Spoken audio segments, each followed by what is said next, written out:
New at 4:30 here, a private pilot from Chicago is back on U.S. soil after he says he was held captive in the West African country of Guinea for more than 5 months. He says he was jailed for violating the country's airspace, which he says isn't true. Regina Waldroup has been following this story since last year. Regina, any idea why he was finally released? So, Kate and Alex, he says it came down to money and payment of $45,000 in a fine paid by, he says, the businessman they were working for. He says the only thing that his captors wanted was cash. Oh, no. Yeah. On June 1st, Brad Schlenker finally got to embrace his 90-year-old father. It was quite emotional.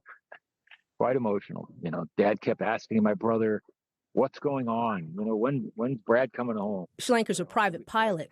Back in December, he and his co-pilot were flying a family from Suriname to Dubai.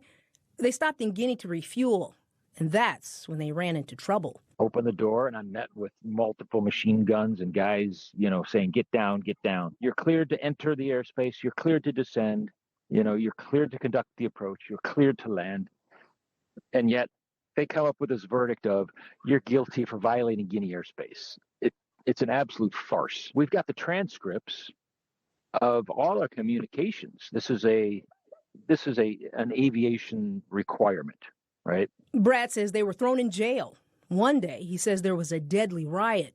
Listen to a call he made to his brother back in February. Woke up at 6:30 with a lot of yelling. A riot broke out. They wound up shooting and killing 33 guys. The State Department told us in a statement that at the time it was in contact with their families, and officers visited the pilots 4 times.